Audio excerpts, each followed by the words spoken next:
Guys, I'm Rob. This is Little Man Cave on the Prairie, and today we're gonna have a tinker weekend. I have not been able to just,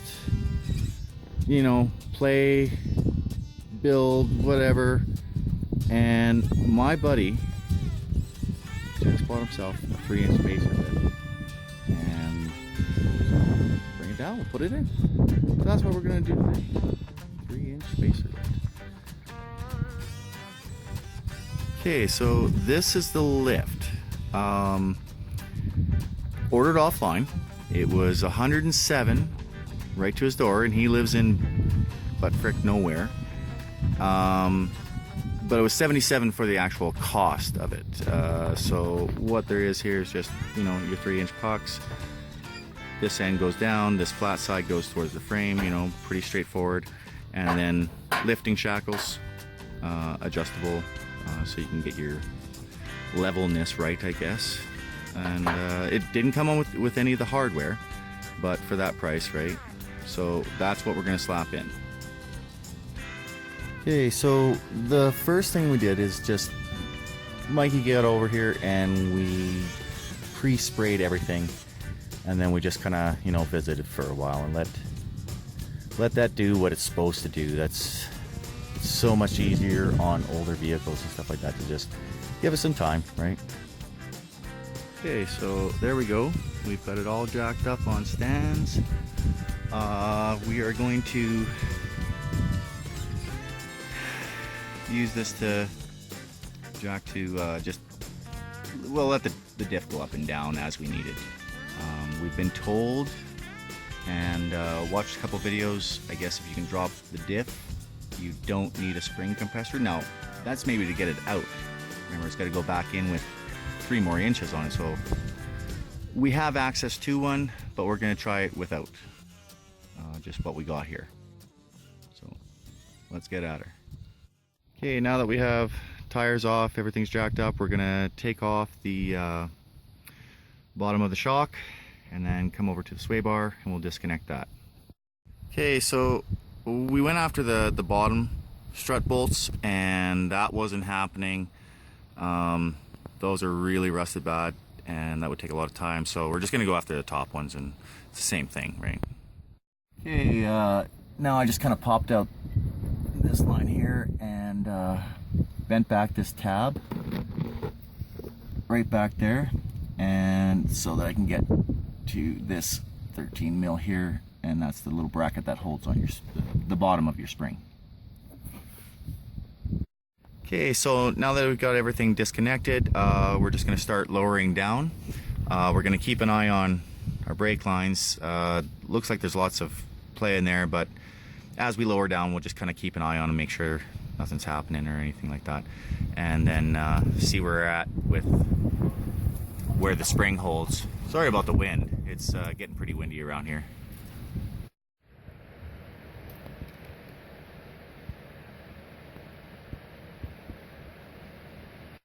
Okay, so as it sits, we did try the whole lowering everything down. There, I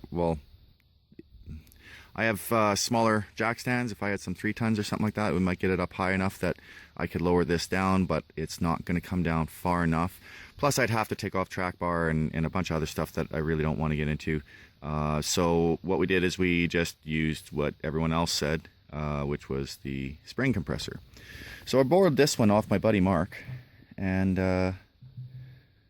it should make it a lot faster. Just grab hold, crush it down, pull it out, put the spacer in, put the spring back in, and go. This is a scissor style.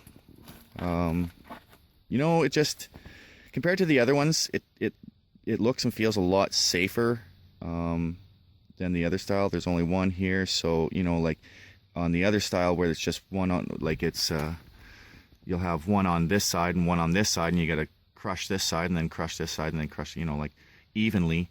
But if you don't get it, then it can bend the spring and it can bend the rods, hold like the threaded rod on either side. So there's a lot more danger to it, I guess. And if you take one of these in the face, you're gonna know it, or you're gonna know it when you wake up anyways. So we've got this one, and we're just gonna slap it in, pull the spring out, and slap the spacer in, and that should be good. Plop everything back in, and like so.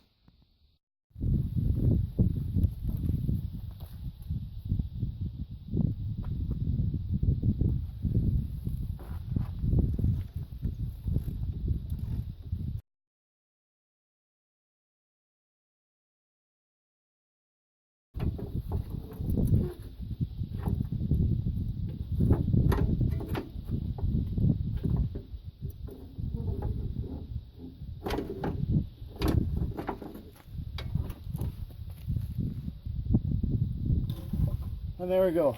So I ended up having to put a scissor jack on the other side to push that end up to push this end down, and it worked. Got her popped out. Now we're just going to slap in the spacer and put it all back together. Okay, so we're going to put our flat spot here against the frame, but just as a lot of other videos have said, it really doesn't make a difference. I don't know whether it's made for multiple vehicles, like this also fits like an F-150 or I don't know, right? But on this vehicle, like there's not really any need for it. Like if this was rounded, it would still sit there. But either which way, we'll put it that way, and we'll just kind of slap it up, put the spring underneath it, put it back in, bolt down the spring on the bottom there, and we can start untightening it.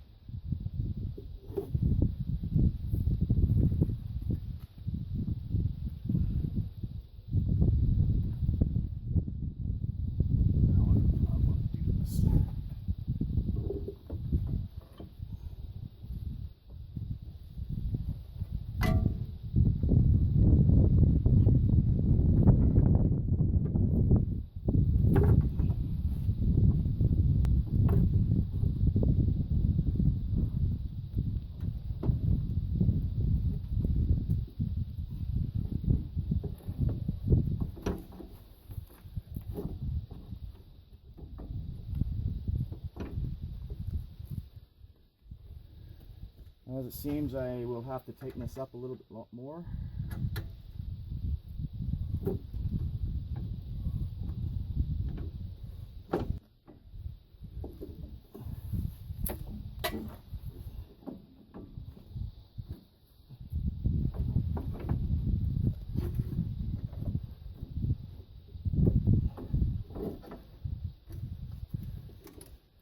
There we go.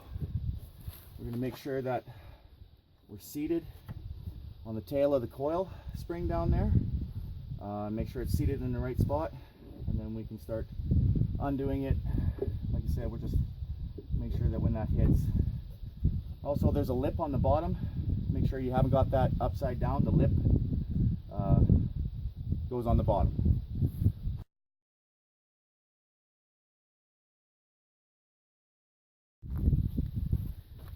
Okay, so there you have it. It's all in.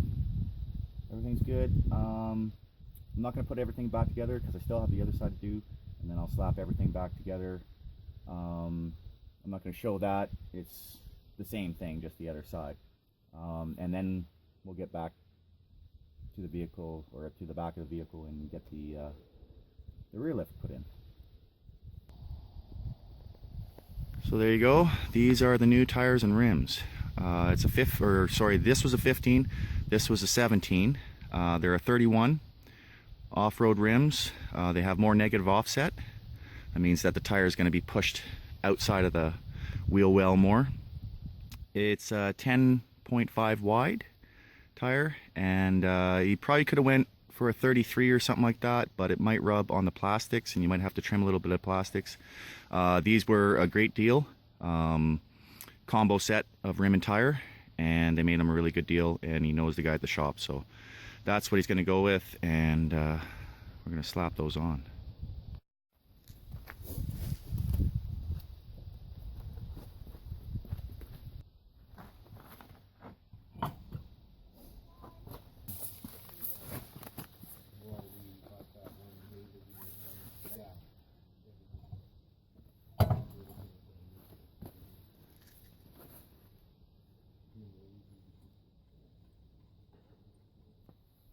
So there you have it. That's all done. Now what you're going to want to do is you're going to torque these down to spec. Look it up on the internet. Google's your friend. And then you're going to drive on them for like 100 kilometers, 67 miles, whatever. And then you're going to re-torque them. Just, that's the best way to do it.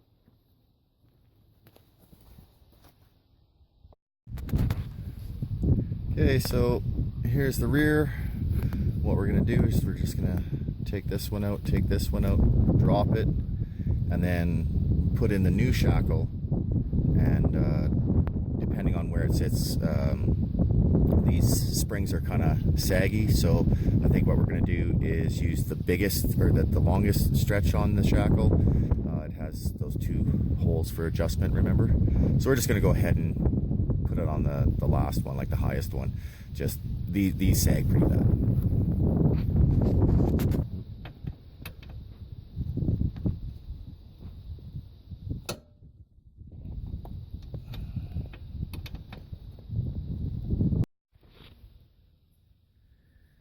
Okay, so there we have it.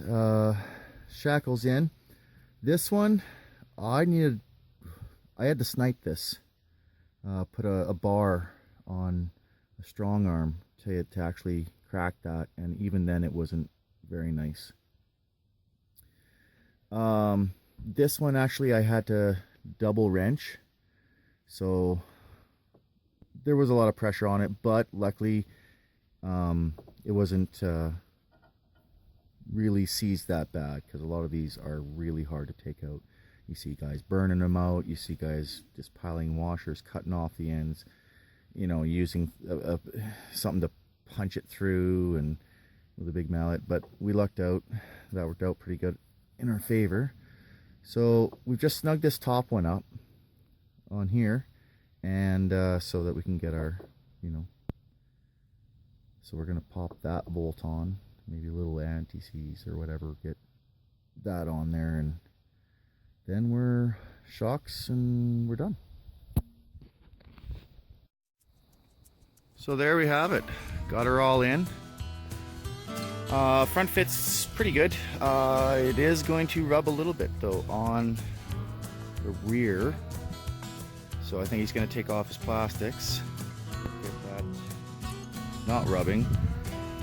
One really bad thing though is that his leaf springs in the rear are shot. So he is going to replace those, so there won't be any wheeling today to test it out.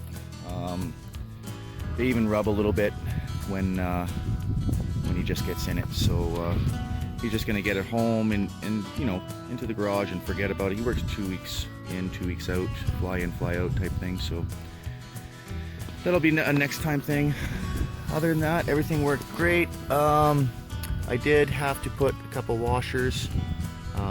This bracket, I could have crushed it with the nuts, but that's a crap way of doing things, so I just figured I'd use some spacers. I just grabbed some 1/8" washers with the center hole size of this bolt, and that worked perfect. And other than that, that's her, guys. So don't forget to like, subscribe, all that jazz, and we will catch you in the next one.